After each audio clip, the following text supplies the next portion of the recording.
Ko se odločite za starševstvo, prevzamete vlogo, ki traja vse življenje. S svojim vzorom, svojim vedenjem in mejami, ki jih postavljate otroku, ključno oblikujete njegovo dojemanje sveta in odnosov. Ne to, kar govorite, to, kar počnete, bo vaš otrok najprej posnemal, že v zibelki. In tu se začne vzgoja. Kako uspešni so sodobni starši pri vzgoji? So nam otroci v zadnjih desetletjih prevladujoče, popustljive, permisivne vzgoje res zrasli preglave? Se z njimi ukvarjamo preveč ali premalo? Jih vodimo in vzgajamo na pravi način? Vse to in še več bomo skušali ugotoviti v novi izobraževalni seriji spletne TV Vzgoja otrok nam gre, ne gre od rok. K sodelovanju smo povabili specialnega pedagoga Marka Juhanta, ki bo odgovarjal tudi na vaša vprašanja in dileme, s katerimi se soočate pri vzgoji vaših največjih zakladov. Otrok že tudi v prvih tednih sodeluje, se uči zelo aktivno. Če bi delali starši posnetek, bi videli, da po prvem mesecu, kako že sodeluje, ko jih starši oblačijo. Prva napaka, ki jo starši lahko naredijo, ko je otrok še v posteljici in ima neko igračo mehko in se steguje za njo in zlata mama mu jo da v roke. In mu je ukradla priliko, da bi sam poskrbel prvič zase. Ker se mora prevaliti, se mora potruditi, se prevali, stisne igračo k sebi in je zelo zadovoljen. Sam je poskrbel zase. Tako pa samo začne in potem 25 let kupi mi to, daj mi to. Sam se potrudi pa žal ne. Prva stvar, ki se jo moramo kot starši zavedati, je ta, da če otrok joče vertikalno ali pa če se vrže na tla, pa joče horizontalno, to je samo geografska razlika. Otroka nič bolj ne boli, če joče v leže. Ja? To ni neka druga stopnja notranje sile, bolečine, bolj srček boli, dušica ali kaj takega, ne. To uporablja zato, ker dobro deluje na starše oziroma na spremljevalce, kdorkoli že je z njimi. Če zadeva deluje, če doseže svoje, s tem, da se vrže na tla, se bo metal po tleh, dokler bo treba. Najstarejši otrok, ki sem ga imel zaradi tega obravnavi, 12 let stara punca. Se je še metala po tleh, si predstavljate. Ja, ker je še vedno vžgalo. In otroci ne opuščajo stvari, ki delujejo, le zakaj bi, si so bistri. No, druga stvar je vedeti, zakaj to otrok počne. To ni nasilnost otroka zadaj, da se vrže po tleh, da sitnari, da se včasih tudi ubrani mnenja staršev, ki ga hočejo tudi omejiti, tudi tolče, ne, zna udariti s pestmi ali kaj takega. To ni agresivnost, to ni nasilnost otroka, to je agresivnost otroka. To razlika je pa v tem, da otrok hoče poskrbeti zase. On noče prizadeti staršev, ampak hoče poskrbeti zase. In ker mu starši ne pustijo, mora uporabiti silo. Kdaj pa so te napadi togote? Najbolje je preprečiti. Napadi togote so pa takrat, ko je vsega preveč. Če ga vzamemo otroka s sabo v trgovino, kjer je vsega kolikor češ in je sploh zmeden in ne ve, kaj bi. Ko predolgo traja, ko je utrujen, ko neka aktivnost traja predolgo časa. Sploh, ko je utrujen, ko zaspan, ko je lačen. In takrat, kadar je vrstni red tak, da otrok že pričakuje določene stvari, pa se potem ne zgodi po njegovem. Ko zamenjamo neko rutino. Če jo zamenjamo brez napovedi, to pa zdaj ni več tako. Zakaj? Zato, ker se želi počutiti varno. Želi vedeti, kaj bo naslednji korak. Zato je način vodenja otrok, ki se mečejo po tleh, je zelo dober, je tip navodila najprej potem. To se pravi, najprej bova umila roke, potem bova šla narezati korenje za v juho. Ali najprej bova pospravila mizo, potem boš postavil na mizo krožnike. Torej, najprej se bomo oblekli, potem gremo ven. Ja? konkretna navodila. Za umirjanje napadov jeze in togote nekateri starši uporabljajo metodo osamitve. Pri nekaterih otrocih to deluje. Deluje sistem po preprostem ključu. Koliko časa je otrok omejen, toliko časa, kolikor let ima v minutah. 2 leti star otrok, 2 minuti. Zagadaš v stolček, iz katerega ne more zlesti ven. Če se v tistem času umiri, ga vzameš ven, če ne ga vseeno vzameš ven, se z njim ukvarjaš in vidiš. Če bo ponovil vajo, ponoviš vajo s stolčkom. Ja? Večinoma so pa bolj uporabne druge metode. Ena od najboljših je, da otroka preusmerimo v nekaj drugega. Ne? Nekaj, kar ga zanima, nekaj, kar ga pritegne. To je lahko nekaj barvnega. Premaknem in otrok takoj začne opazovati, kaj to je. A ne? Pri fantih, tisti, ki so bolj na tehnologijo mahnjeni, samo vprašaš, a misliš, da je tole rešilec tuli, ali je gasilski avto ali policija, ne? Zapreš oči in poslušaš in otrok v hipu utihne, ker hoče slišati. In ga imaš. Preusmerjanje pozornosti. Zelo dobro deluje. Mnogi starši v želji le najboljše za otroke prehitro ugodijo večini njihovih potreb in želja, misleč, da jih tako obvarujejo pred neprijetnimi občutki, stiskami, jezo, žalostjo. Pravzaprav pa otroke prikrajšajo za dragocene lastne izkušnje. Recimo, da polije mleko po mizi in mama skoči, bom jaz to pobrisala. Ja ne, če je Tonček zlil mleko, Tonček gre po prtičke, Tonček pobriše, Tonček odnese. Ja, ne? Je sposoben in zadovoljen, da je sam uredil. Ja? Torej, najprej delajo namesto njih, potem mislijo namesto njih, a veste, so njihova zunanja spominska enota, če rabi v vrtec nekaj prinesti ali pa če mora v šolo prinesti nekaj, kar tam ni, ne vem, kakšen zamašek, elastiko ali kaj takega. Potem otrok pride domov, reče, drug četrtek rabim elastike in kdo bo tisti, ki bo zdaj mislil na elastike? Mama, ata. Ne, postanejo zunanja spominska enota.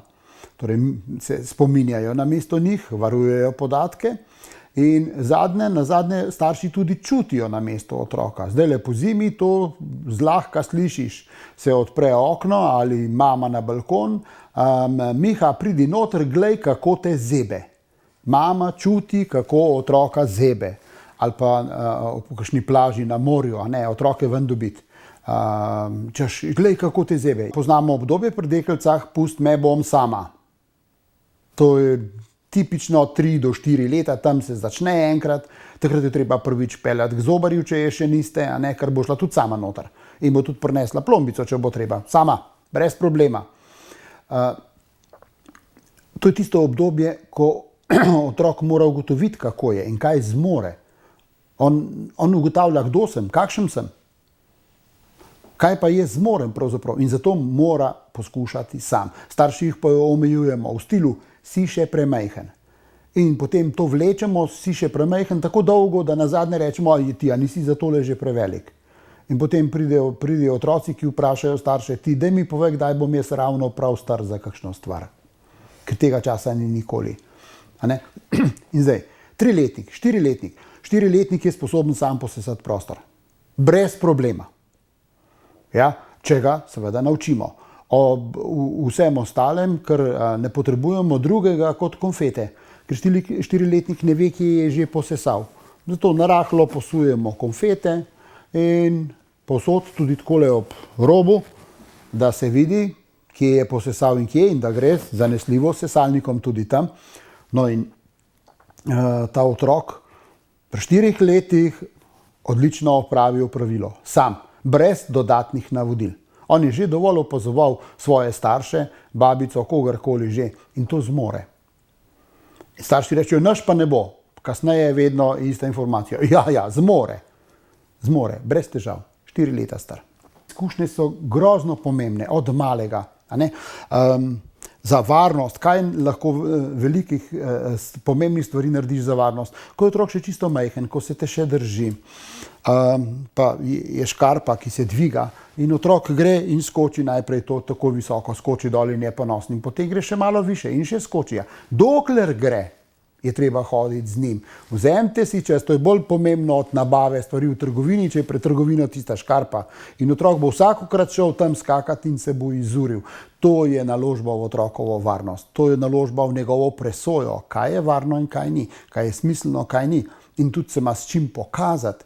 On pokaže potem vrstnikom, tole pa jaz zmorem. Po mnenju Marka Juhanta, specialnega pedagoga za motnje vedenja in osebnosti, starši prepogosto preveč hitijo in otrokom strežejo, namesto da bi jih vodili. Namesto njih opravijo obveznosti, ki so jim otroci že kos. Od hranjenja in oblačenja do pospravljanja igrač, kasneje delanja domačih nalog.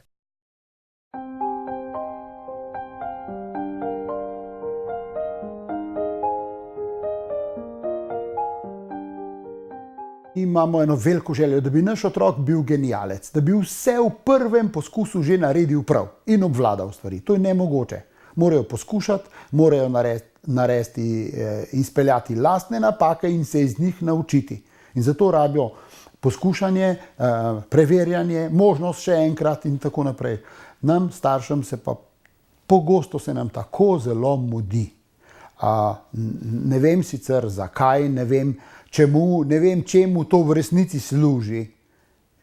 Ničemur, ne? Samo temu občutku, mudi se, dajmo. Namesto, da bi ustavili stvari, se posvetili otrokom zdaj, ko se lahko, zdaj, ko je smiselno.